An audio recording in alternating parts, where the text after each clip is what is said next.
आज के इस वीडियो में हम लोग मैथ के कुछ ऐसे प्रश्न को सॉल्व करेंगे जो एग्जाम पॉइंट ऑफ व्यू से काफ़ी इंपॉर्टेंट है और ये सारा प्रश्न मॉडरेट टू हाई में है। तो बिना देर किए चलिए वीडियो को शुरू करते हैं। और आप सभी से एक रिक्वेस्ट है कि अगर आपने हमारा यूट्यूब चैनल अभी तक सब्सक्राइब नहीं किया है तो कृपया करके सब्सक्राइब कर लें। और एक चीज़ कि हमने जो ये सारा प्रश्न जो है डिस्क्रिप्शन बॉक्स में डाल दिया है, तो वहाँ से जाकर आप लोग प्रश्न को देखें और चीज़ें बेहतर तरीके से समझने के लिए वीडियो को बिना स्किप किए देखें। तो आइए पहले प्रश्न को समझते हैं। पहला प्रश्न सर ये है कि चीनी का मूल्य 10% की कमी होने पर 300 रुपये में 5 की चीनी अधिक मिलता है। तो सर हम एक चीज़ जानते हैं, जब भी रेट में कमी आएगी तो चीज़ें हमें ज़्यादा मिलेगी, और जब भी रेट में बढ़ोतरी होगी, जब रेट बढ़ेगी तो चीज़ें हमें कम मिलेगी। ठीक है, यहाँ तक कोई दिक्कत नहीं सर। अब चलिए पहले हम लोग प्रश्न को पढ़ेंगे। चीनी का मूल्य 10% में कमी आई सर, तो 10% का मतलब क्या होता है सर? 10% का मतलब होता है 1/10। मतलब पहले मिलता था 10 और अभी मिलता है 1 यूनिट कम मिलता है। मतलब अभी कितना मिलता है सर? 9 यूनिट मिलता है। यहाँ तक कोई दिक्कत? और एक चीज़ हम लोग समझना पड़ेगा सर, प्राइस जो है यानी मूल्य जो है वो वस्तु के व्युत्क्रमानुपाती होता है सर। ये दो चीज़ आपको याद रखना है। ठीक है, यानी कि जब रेट घटेगा तो हमको सामान ज़्यादा मिलेगा, जब रेट बढ़ेगा तो सामान हमको कम मिलेगा। ठीक है, यानी सर अगर प्राइस का रेशियो अगर x अनुपात y में है तो उसका वस्तु का रेशियो क्या होगा सर? वस्तु का रेशियो होगा हमको y अनुपात x होगा। यहाँ तक कोई दिक्कत सर? यहाँ तक समझने में दिक्कत? अब चलिए हम लोग प्रश्न को समझते हैं। सर पहले लिखते हैं यहाँ पे बिफोर और यहाँ लिखते सर आफ्टर। सर चीनी का मूल्य 10% कमी आई सर, यानी सर ये प्राइस है, यानी 10% कमी आई, यानी सर पहले जो है 10 रुपया, मतलब जो सामान पहले 10 रुपये मिलता था वो सामान अब 9 रुपये मिलता है, यानी उसका रेट क्या हुआ? कम हुआ। तो सर वस्तु का अनुपात क्या होगा सर? वस्तु का अनुपात क्या होगा? 9:10 होगा। यानी सर पहले हमको 10 रुपया में 9 kg सामान मिलता था, लेकिन अभी क्या होता है जब रेट कम हो गया तो 9 रुपया में 10 kg सामान मिल रहा है। तो सर कितना kg ज़्यादा मिल रहा है सर? तो 1 यूनिट ज़्यादा मिल रहा है, 1 kg ज़्यादा मिल रहा है। इसको 1 यूनिट लिखते हैं। ठीक है, और सर ये 1 यूनिट जो है किसके बराबर है? तो यहाँ क्या है क्वेश्चन में, चीनी का मूल्य 10% कमी होने पर 300 रुपये में 5 kg चीनी अधिक मिलता है, यानी 1 यूनिट का वैल्यू क्या है सर? 5 kg। कहीं कोई दिक्कत? तो सर 9 यूनिट का वैल्यू क्या हो जाएगा? 45 kg। ठीक है, और 10 यूनिट का वैल्यू क्या हो जाएगा सर? 50 kg। तो देखिए यहाँ से देख सकते हैं 5 kg चीनी अधिक मिल रहा है। जब 10% कम हुआ तो पहले मिलता था 45, अभी मिलता है 50 kg, यानी सर क्वेश्चन सर्टिफाई हो गया। 5 kg अधिक मिल रहा है सर। कहीं कोई दिक्कत? तो सर इसका हम लोग मूल्य निकालेंगे। तो सर पहले 300 रुपया में जो है हमको 45 kg सामान मिलता था, और अभी 300 रुपया में हमको कितना मिल रहा है सर? 50 मिल रहा है। तो सर 15 या 45, 15 दूनी 30, 6.67 रुपीज़ पर kg। ये पहले था इसका रेट, और अभी रेट क्या हो गया सर? 5 छक्का 30, 6 रुपया पर kg हो गया सर। तो हमको ये पूछा है अभी का रेट क्या होगा सर? 6 रुपया पर kg। चीज़ें समझ गए अच्छा अब बेहतर तरीके से? तो सर क्या था पहले? 10% की कमी आई, तो सर क्या लिखें? 10/9 कर दिए। हम जानते हैं कि प्राइस जो है वस्तु का व्युत्क्रमानुपात होता है, तो वस्तु क्या होगा? अगर प्राइस 10:9 है तो वस्तु क्या होगा? 9:10 हो जाएगा। और सब यहाँ 1 यूनिट का हमको फ़ायदा मिल रहा है, 1 यूनिट हमको अधिक मिल रहा है। तो सर 1 यूनिट के वैल्यू क्वेश्चन में दिया है 5 kg। ठीक है, 1 यूनिट का क्वेश्चन में दिया है वैल्यू 5 kg। तो सर 9 यूनिट का कितना होगा? 45 kg। 10 यूनिट का 50 kg, यानी पहले मिलता था 45 kg, 10% की कमी आई तो मिलता अब 50 kg। ठीक है, उसके बाद सर 300 रुपया में हमको पहले जो है 45 किलो सामान मिलता था, 45 किलो सामान मिलता था, और अभी 300 रुपया में हमको 50 किलो सामान मिल रहा है। यानी पहले का दर क्या था सर? 6.67 रुपीज़ पर kg मिलता था, और अभी का नया भाव क्या है? 6 रुपया पर kg। अब हम लोग ट्रिक की ओर चलते हैं। सर जब भी ऐसे प्रश्न रहेगा तो आपको ये ट्रिक यूज करना है। जब नया भाव पूछे तो क्या करना है? रुपये, यानी जो रुपये दिया है गुना परसेंटेज बटा 100 गुना kg। kg मतलब जो अधिक मिल रहा है वो। ठीक है, पुराना भाव जब पूछेगा तो रुपये गुना परसेंटेज बटा 100 प्लस माइनस परसेंटेज। प्लस कब होगा? जब वहाँ पे हमको 10% जैसे कमी है ना, 10% अगर अधिक होता तो हम लोग प्लस करते हैं, और 10% कमी आई तो हम लोग माइनस करेंगे। तो हमको क्या पूछा सर क्वेश्चन में? चीनी का नया भाव। चलिए हम लोग इस मेथड से बनाते हैं। तो सर यहाँ लिखेंगे नया भाव। ठीक है, नया भाव का फॉर्मूला क्या है सर? रुपये गुना प्रतिशत बटा 100 गुना kg। रुपये कितना है सर? रुपये कितना है सर? 300 रुपये। ठीक है, कितना है? 300 रुपये। उसके बाद प्रतिशत कितना है सर? 10% कमी है, यानी 10% बटा 100 गुना कितना kg अधिक मिल रहा है सर? तो यहाँ 5 kg अधिक मिल रहा है, तो गुना 5। इसको काटेंगे, ये ख़त्म, 5 दूना 10, यानी 6 रुपये पर kg। ठीक है, नया भाव क्या होगा? 6 रुपये पर kg। सर अब चलते हैं दूसरे प्रश्न की ओर। दूसरा प्रश्न कहता है किसी छात्र को पास करने के लिए 33% अंक लाना होगा। कोई भी छात्र है, एग्जाम दिया, उसको पास करने के लिए 33% अंक लाना है, लेकिन उसने क्या किया सर, उसने 25% उसको अंक मिला है, उसको 25% अंक मिला और वो बेचारा 40 नंबर से फेल हो गया। 25% अंक प्राप्त किया और 40 नंबर से फेल हो गया। तो पूछ रहा है कि कुल अंक यानी कितना मार्क्स का एग्जाम होता है। तो सर सबसे पहले हम लोग इसको कंसेप्ट से समझेंगे, फिर ट्रिक के माध्यम से समझेंगे। कंसेप्ट सर ये है, सर यहाँ पे देखिए कुल अंक मान के चलिए, कुल प्राप्त अंक कितना है, x मान लेते हैं, ठीक है। अब क्वेश्चन का रानी अकॉर्डिंग टू क्वेश्चन, इसका मतलब क्या होता है, ए क्यू टू मतलब according to question, A by Q two होता है अकॉर्डिंग टू क्वेश्चन। यानी कि सर अकॉर्डिंग टू क्वेश्चन क्या कहता है, हमको लाना कितना है, कुल अंक का 33%। अब ये कुल अंक का 33%, लेकिन लाया कितना सर, वो लाया 25%, कुल अंक का 25% लाया और वो कितना हुआ सर, फेल हो गया, 40 मार्क्स से फेल हो गया। अगर फेल होता तो हम लोग क्या करेंगे, 40 मार्क्स जोड़ देंगे, यानी 40 मार्क्स अगर 25% में 40 मार्क्स जोड़ देंगे तो बेचारा पास हो जाएगा, यानी वो 33% अंक ले आएगा। यहाँ तक कोई दिक्कत, यानी सर उसको 33% अंक चाहिए, लेकिन वो 25% अंक लाया और 40 मार्क्स से फेल हो गया। तो सर हम लोग 25% जो अंक लाया इसमें और 40 मार्क्स जोड़ देंगे तो पास हो जाएगा। तो पास कितना हो जाएगा, उसका 33% उसको अंक प्राप्त हो जाएगा। तो यही हम लोग लिखे हैं। अब चलिए सॉल्व करते हैं। तो चलिए वीडियो को अगर इसमें थोड़ा सा लंबा हो जाएगा, इसलिए क्या करिए सॉल्व कर लिए, x इंटू 33/100 कर देंगे, x 33 x 33/100, x का 25%, x 25/100 प्लस 40, इसको इधर कर दिए, थोड़ा कैलकुलेशन कर दिए, क्या हो जाएगा, इधर आ जाएगा तो माइनस हो जाएगा। तो 33x/100 minus 25x/100 equals to 40। तो जब इसको करेंगे तो क्या होगा, 8x/100 इक्वल्स टू 40, तो x इक्वल्स टू 500 आ जाएगा। ठीक है, ये कैलकुलेशन है, ये कोई भी कर सकता है। अब इसको ट्रिक से समझते हैं। अब सेकंड मेथड सर, सबसे पहले देखिए सर क्वेश्चन में 33% अंक लाना है, लेकिन लाया कितना, 25%। कितना परसेंट कम अंक लाया, 8%। ये 8% जो है इसका अंतर कितना है, 40 अंक है। कहीं कोई दिक्कत सर, ये जो है उसको लाना था 33%, लेकिन आया कितना परसेंट, 25%। 8% यानी कि 40 नंबर से फेल हो गया। अगर 8% और लाता तो पास हो जाता। तो ये 8% का वैल्यू क्या है सर, 40 नंबर दिया है। 8% का वैल्यू क्या दिया है सर, 40 नंबर दिया है। यहाँ तो कोई दिक्कत, फिर समझाते हैं। उसको लाना था 33%, लेकिन बेचारा लाया 25%। तो कितना परसेंट कम लाया, 8% कम लाया। तो सर 8% जो कम लाया वो क्या बोल रहा है कि 40 अंक से फेल हो गया। यानी सर ये 8% का वैल्यू 40 नंबर हो गया। तो 8% का वैल्यू 40 नंबर, तो 1% का वैल्यू क्या होगा सर, 8 5 40, 5 नंबर। तो 100% का वैल्यू क्या होगा सर, ये 100, तो 500 नंबर। कोई दिक्कत सर समझने में किसी प्रकार की समस्या। तो अब हम चलते हैं तीसरे प्रश्न की ओर। तीसरा प्रश्न ये कहता है कि एक व्यक्ति अपनी वास्तविक चाल के 6/7 चाल से चलकर अपने गंतव्य स्थान 20 मिनट देर से पहुंचता है, तो वास्तविक चाल निकालें। जब भी ऐसा प्रश्न रहेगा, ये प्रश्न देखने में बहुत ही आपको लगेगा कि थोड़ा सा क्रिटिकल है, लेकिन बहुत ही इजी है। इसको एक लाइन में कैसे आंसर करना है कि सर जब भी ऐसा प्रश्न रहेगा और ये दोनों का रेशियो अगर 1 होगा, ये दोनों के बीच का अंतर अगर 1 होगा, तो क्या करना है, वास्तविक जब पूछेगा तो ऊपर वाले से इसको टाइम को इंटू कर देना है। तो वास्तविक चाल क्या हो जाएगा सर, वास्तविक चाल क्या हो जाएगा सर, ऊपर वाले से टाइम को इंटू कर देना है। कब, जब दोनों के बीच का अंतर 1 रहेगा। तो इतना, तो 120 मिनट यानी कि 2 घंटा। कहीं कोई दिक्कत। तो चलिए अब हम चौथा प्रश्न की ओर बढ़ते हैं। ये प्रश्न कहता है सर, 2 रेलगाड़ी ए और बी एक्स और वाई स्टेशन से क्रमशः वाई और एक्स की दिशा में प्रस्थान करती है।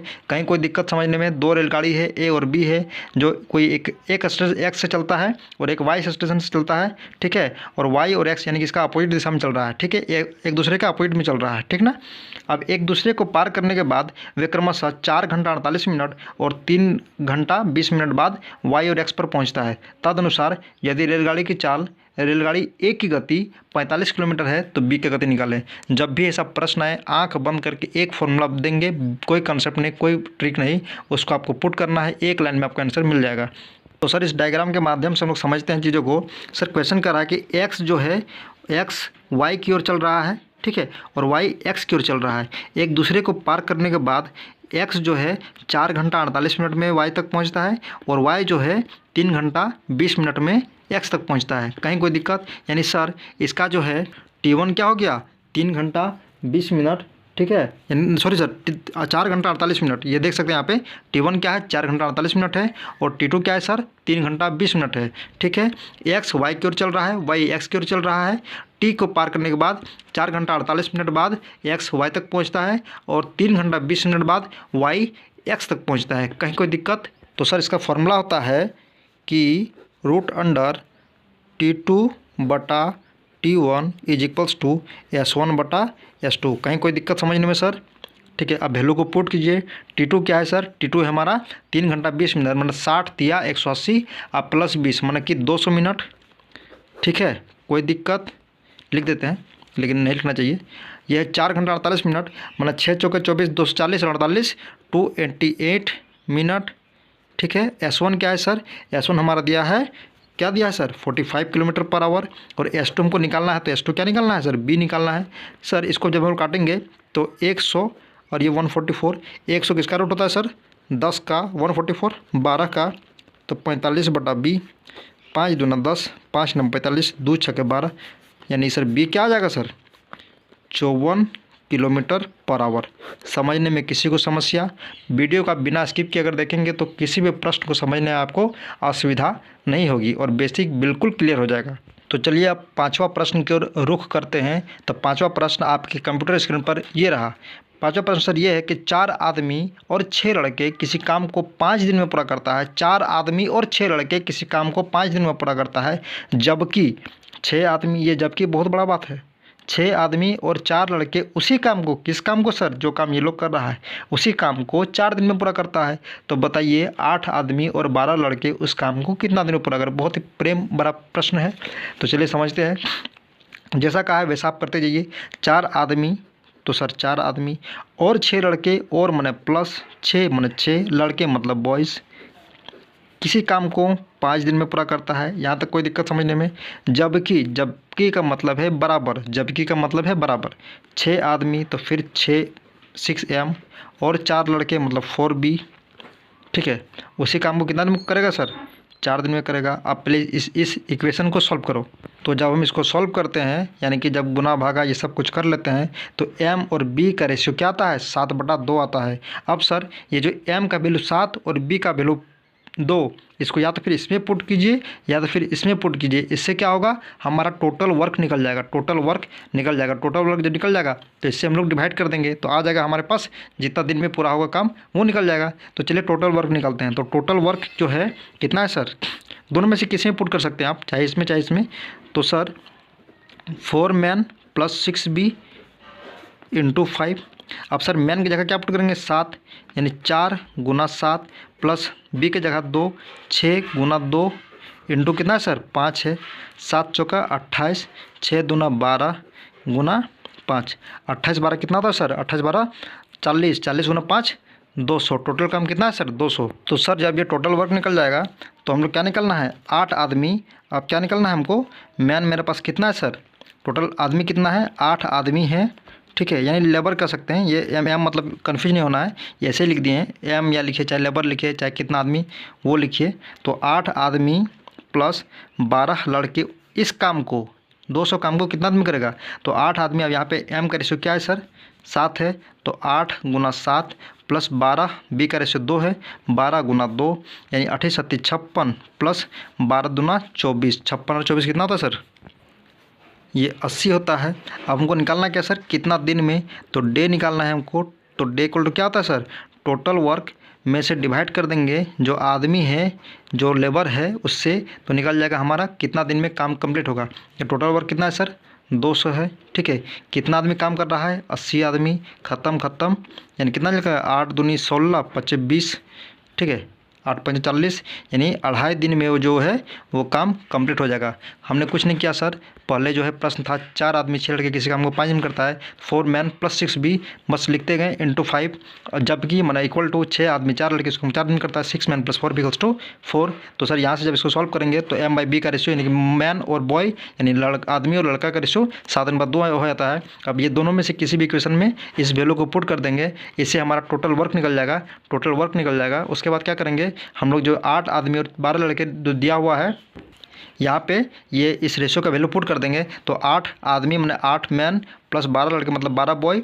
M का रेशियो सर 7 है, तो 8 गुना 7 कर दिए 12, और B का रेशियो क्या है? 2 है, तो 12 गुना 2 कर दिए। इससे हमारे पास निकल गया क्या? टोटल कितना आदमी है? 80 आदमी है। टोटल वर्क कितना था सर? 200 काम है टोटल। 200 काम को कितना आदमी, यानी कि 80 आदमी कितना आदमी करेगा? तो 200/80 कर दिए, 2.5 दिन हमारा निकल गया। अब चलिए चलते हैं अगला प्रश्न की ओर। तो सर अगला प्रश्न ये है, A और B एक काम को क्रमशः 15 दिन और 20 दिन में पूरा कर सकता है। दोनों ने 7 काम करना चालू किया था, लेकिन काम खत्म होने के 5 दिन पहले A छोड़ के भाग जाता है। काम ख़त्म होने के 5 दिन पहले एक काम छोड़ के भाग जाता है, तो बताइए काम कितना दिन में ख़त्म होगा। तो सर ये देखने में काफ़ी ईजी है, लेकिन इस तरह का प्रश्न जो है काफ़ी का दिमाग उड़ जाता है जब ये काम ख़त्म होने के पहले भागता है। ठीक है, तो आज आपको इसको 2 मेथड से हम सॉल्व करेंगे और जो आपको बहुत ही अच्छा लगेगा, तो बिना स्किप किए इसको देखेंगे। ठीक है, तो सर ए लिखेंगे पहले हम लोग और यहाँ बी लिखेंगे। ए जो है मतलब उसका जो 15 दिन में काम कर सकता है, बी कितना दिन कर सकता है 20 दिन में। इसका एलसीएम लिखेंगे। एलसीएम से हमको क्या मिलता है सर, डे का एलसीएम से हमको मिलता है टोटल वर्क 60 दिन होगा इसका एलसीएम। और इससे क्या निकलेगा सर, इसका इफिशिएंसी 15 चौका 60 20 तिया 60। ठीक है, अब सर जब भी ऐसा प्रश्न रहे कि कोई काम छोड़ के भाग जाए तो 5 दिन पहले भागा कौन, ए, तो इसको 5 दिन और काम करवाइए। ठीक है, तब क्या होगा, हमको ये समझ में आएगा कि काम कितना बाकी रहेगा। और तो 5 चौका 20। ठीक है, जो भी छोड़ के भागेगा उससे हमको और 5 इतना दिन काम करवा देना है। ए छोड़ के भाग रहा था तो 5 दिन पहले भाग रहा था तो 5 दिन ए से और काम करवा दिए, तो 5 चौका 20 40 काम बचा। ठीक है, अभी 40 काम कौन करेगा, दोनों मिल के करेगा, यानी 4 और 3 7, यानी क्या हो जाएगा सर 7 5 35। ये आ जाएगा हमारा आंसर। सॉरी सर एक मिस्टेक है इसमें क्या करना है सर, ये 5 दिन, सॉरी इसको काटते हैं। ठीक है, इसके लिए माफ़ी चाहते हैं सर। फिर समझते हैं, ए है इस तरह, बी है इस तरह। ए किसी काम को 15 दिन में करता है, बी उसे 20 दिन में करता है। एलसीएम 60 आएगा, 15 चौका 60 20 थिया 60। यहाँ तक किसी को समझने में दिक्कत। अब सर जो काम छोड़ के भाग रहा है उसको और काम करवाते हैं, यानी सर ए भाग रहा है तो ए को 5 दिन और करवाते हैं, तो कितना हो जाएगा 5 चौका 20। टोटल काम कितना हो जाएगा सर, अब 80 हो जाएगा। ये 80 काम कौन करेगा, दोनों मिल के करता, तो 7 से डिवाइड कर देंगे। तो अब हमारा आंसर आया 7 11 से 77 7 तिया 21। चूँकि हम यहाँ पे देखने भूल गए थे, यहाँ पे टोटल काम पूछ रहा था। ठीक है, कि काम कितना में समाप्त होगा। अगर सिर्फ बी पूछता तो हम लोग इस हिसाब से चलते, या फिर पूछता डिफरेंस पूछता तो इस हिसाब से चलते, लेकिन ये पूछ रहा है कि काम कितना दिन में समाप्त होगा। ठीक है, कहीं कोई दिक्कत सर, या तो फिर इसको और एक तरीके से हम लोग इसको समझिए। 15 20 एलसीएम लेंगे 60, इतना आ जाएगा। ए चूँकि भाग रहा था तो इसको और 5 दिन पढ़ के काम करवा दिए, 20 काम और किया, टोटल काम हो गया 80। अभी टोटल काम खत्म कौन करेगा सर, दोनों मिल के करेगा, बाय 7 कर दिए, 4 3 7 आ गया हमारा आंसर। या तो फिर सेकंड मेथड इस तरह से। ठीक है, सेकंड मेथड क्या है सर, मान लेते हैं लेट अस कंसीडर टोटल काम कितना है सर, टोटल वर्क मान लेते हैं। ठीक है, वो x दिन में ख़त्म होता, कितना दिन में होता ख़त्म, x दिन में। तो लिखेंगे x बटा a का रेशियो क्या है, इसको 15 दिन में करता, प्लस b क्या है, इसको 20 दिन में करता, इक्वल्स टू 1। कहीं कोई दिक्कत नहीं। अब सर जो भागेगा उससे हम लोग माइनस कर देंगे। भाग कौन रहा है सर, भाग कौन रहा है, यहाँ पे ए भाग रहा है। ठीक है, यहाँ पे ए भाग रहा है तो ए से हम लोग माइनस कर देंगे। अगर बी भागता तो बी से माइनस कर देंगे। इसको सॉल्व करेंगे तो 60 4 15 चौक 60 4x माइनस 5 चौका 20 20 तिया 60 माइनस 3x इक्वल्स टू 1। ठीक है, आप महोदय यहाँ जाइए तो 4x माइनस 3x क्या हो जाएगा सर, ये हो जाएगा x माइनस, सॉरी यहाँ प्लस होगा। ठीक है, तो x मतलब 7x 4x plus 3x equals to 7x minus 20 equals to 60 हो जाएगा सर। कहीं कोई दिक्कत, तो 7x इक्वल्स टू 80, तो x बराबर क्या हो जाएगा सर 80 बटा 7। ठीक है, क्या किए, टोटल वर्क हमारा x है तो x से हम लोग क्या करेंगे, जो x ए का ए कितना दिन करता है 15 दिन में, तो x बटा 15 कर दिए, और b कितना करता है 20 दिन में, तो x बटा 20 कर दिए। जो भाग रहा है उसको माइनस कर देंगे। कौन भाग रहा है सर, ए भाग रहा है, यानी ए से हम लोग 5 दिन माइनस कर देंगे। इसको सॉल्व करेंगे तो 60 आएगा, 15 20 कैल्शियम 60 आएगा, फिर 15 चौक 60 4x माइनस 20 20 तिया 60, यहाँ क्या है x है 3x हो जाएगा, 4x और 3x 7x हो जाएगा, माइनस 20 आप यहाँ चले गए तो 60 हो गया। अब 7x इक्वल्स टू 80 है तो x इक्वल्स टू 80 बटा 7। तो अगला क्वेश्चन सर ये है कि 2 पाइप है ए और बी। ठीक है, जो टैंक को क्रमशः 20 मिनट और 30 मिनट में भर सकता है। दोनों पाइप को एक साथ खोल दिया जाए तो टैंक को कितना भरने में समय लगेगा। तो सर ये लिखेंगे ए, ये लिखेंगे बी। ए कितने दिन में भर सकता है 20 मिनट में, और बी 30 मिनट में। दोनों का एलसीएम क्या लेंगे 60 आ जाएगा। ये क्या निकला, ये जो मतलब टैंक है, इस टैंक का कैपेसिटी निकला, तो 20 तिया 60 30 दूना 60। अब बोल रहा है दोनों को अगर एक समय खोल दे, यानी 3 2 5, तो 60 बटा 5, तो कितना दिन में ख़त्म हो जाएगा सर 60 मतलब कितना 12 मिनट में। ठीक है सर। 12 मिनट में ए 20 है, ए 20 मिनट में खाली भर सकता है, 30 मिनट भर सकता है। तो दोनों को एलसीएम क्या होगा, 60 होगा। 60 क्या निकला सर, टैंक का कैपेसिटी। तो इसका एलसीएम लेंगे तो इसका एफिशिएंसी निकल जाएगा सर, 20 या 60। ए का एफिशिएंसी, बी का एफिशिएंसी है 2 है, टोटल है 60। तो 60 को हम लोग जो है 3 2 5 से डिवाइड कर देंगे तो हो जाएगा 12 मिनट। यानी इसको भरने में कितना टाइम लगेगा सर, 12 मिनट लगेगा। अब चलते हैं अगला प्रश्न की ओर। सर प्रश्न ये है कि तीन क्रमागत संख्या का योग बीच वाली संख्या से 332 अधिक है तो संख्या निकालें। तो सबसे पहले सर तीन क्रमागत संख्या, तो मान के चलिए जो पहली संख्या है अगर वो x है तो दूसरी क्या हो जाएगी सर, दूसरी क्या हो जाएगी सर, उसमें x+1, ठीक है। और तीसरी क्या होगी सर, x+2 हो जाएगी। यानी सर बोल रहे तीन क्रमागत संख्या, मतलब ये एक है तो एक में एक जोड़ देंगे 2, एक में और 2 जोड़ेंगे 3। तो सपोज एग्जांपल के लिए आपको बताएं तो ऐसे हमको लिखना है कि जब हमको पता नहीं होगा तो तीन क्रमागत पूछे, क्रमागत मतलब सीरियल वाइज, ठीक है। यानी कि एक x है, दूसरा क्या होगा x में से 1 जोड़ देंगे, तीसरा क्या होगा x में से 2 जोड़ देंगे, चौथा पूछेगा तो x में से 3 जोड़ देंगे। इस तरह से सीरीज बढ़ते जाएगा, ठीक है।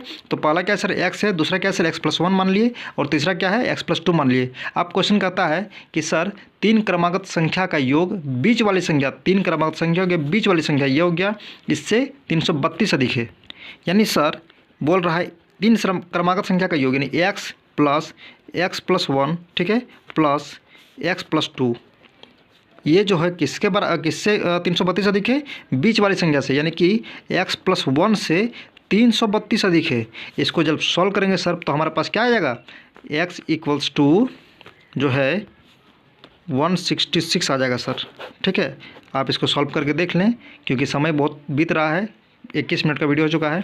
तो और 2 प्रश्न लेंगे, ठीक है, और बाकी का जो पार्ट है वो हम लोग अगले वीडियो में देखेंगे, ठीक है।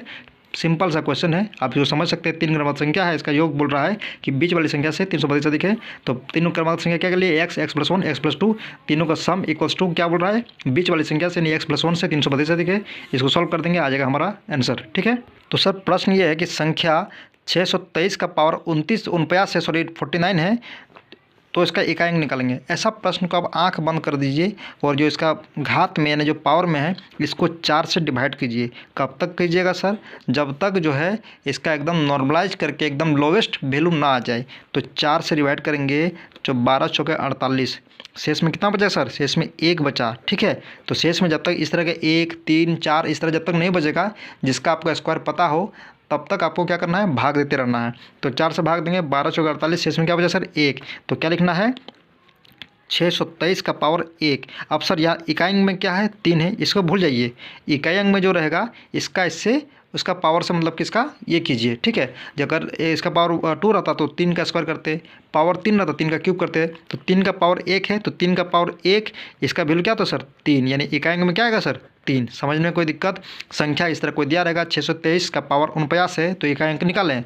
तो सर जो पावर में दिया है उसको 4 से डिवाइड करेंगे, आएगा कितना 12 चौके 48। जो शेष में बचेगा इसको यहाँ पे डायरेक्ट लिख देना है, ठीक है। अब इसको भूल जाइए, जो पावर में इसको पकड़िए, पावर में क्या है सर, सॉरी जो इकाई अंक में है उसको पकड़िए। तो इकाई अंक में 3 है, पावर कितना हो गया सर, जो रिमाइंडर बचा नहीं 1, तो 3 का पावर 1 क्या होता है 3, ये हो गया इसका इकाई अंक। कहीं कोई दिक्कत।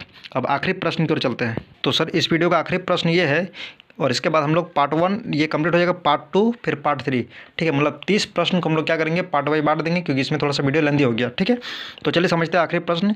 वह छोटी से छोटी संख्या जिससे 2028 को गुना करने पर पूर्ण वर्ग मिलता है। तो सबसे पहले क्या है, छोटी छोटी, जब छोटी से छोटी रहेगी तो मतलब लिस्ट पूछ रहा है, मतलब कि एलसीएम पूछ रहा है, मतलब लोएस्ट कॉमन फैक्टर, ठीक है। एलसीएम पूछ रहा है यानी लसापा लघुत्तम समावर्तक, ये पूछ रहा है सर। तो छोटी से छोटी मतलब एलसीएम, और बड़ी से बड़ी होगा तो एचसीएफ निकालना रहता है, ठीक है सर। तो हम लोग एलसीएम निकालते हैं। तो 2028 को पहले हम लोग क्या करेंगे, उसका एलसीएम निकालेंगे, ठीक है। तो सर इसका जो है एलसीएम क्या निकला ये, तो 2028 बराबर क्या होगा सर, 2 × 2 × 3 × 13 × 13। अब हमको पता है सर पूर्ण वर्ग बनने के लिए हमको जोड़ा चाहिए, मतलब जोड़ा रहना चाहिए। 2 का जोड़ा है, कहीं कोई दिक्कत नहीं है। 13 का भी जोड़ा है, ठीक है, कहीं कोई दिक्कत नहीं है। अब 3 यहाँ पर 1 है, अगर हम और एक 3 से गुना कर देंगे तो हमारा पूर्ण वर्ग प्राप्त हो जाएगा। यानी कि सर वह छोटी से छोटी संख्या क्या होगी सर, तो वह छोटी से छोटी संख्या वह संख्या क्या होगी, तो सर वह संख्या 3 होगी। यानी इससे यानी 2028 को अगर 3 से गुना कर देंगे तो हमें पूर्ण वर्ग प्राप्त हो जाएगा, ठीक है। क्या किए सर, 2028 को हम लोग एलसीएम ले लिए, यानी कि उसको एलसीएम लेने के बाद क्या किए, जो है उसको इस तरह से तोड़ देंगे। 2028 को 2 गुना 2 गुना 3 गुना 13 गुना 13 इस तरह से, क्योंकि 2 भी पेयर में है, 13 भी पेयर में है, लेकिन 3 जो है अनपेयर है, यानी पेयर में नहीं है, जोड़ा में नहीं है। हमको पता है पूर्ण वर्ग के लिए जो है जोड़ा में होना जरूरी होता है। कोई भी संख्या के जोड़ा में होगा तभी वो पूर्ण वर्ग कहलाएगा। जैसे 4 बराबर 2 गुना 2, लेकिन 8 बराबर 2 गुना 2 गुना 2 होता है, तो वो जोड़ा में नहीं होता है, तो यानी कि 8 पूर्ण वर्ग नहीं है। तो इसको क्या किया हम लोग सर, पेयर में किए। 2 पेयर में है, 13 भी पेयर में है, लेकिन 3 पेयर में नहीं है, तो 3 को अगर और 3 से गुना कर देंगे तो हमको क्या होगा सर, पूर्ण वर्ग प्राप्त हो जाएगा। तो ये हमारा जो है आज का वीडियो यही समाप्त करते हैं। हम लोग मिलते हैं नेक्स्ट वीडियो में, जो इसका पार्ट 2 होगा। Thank you.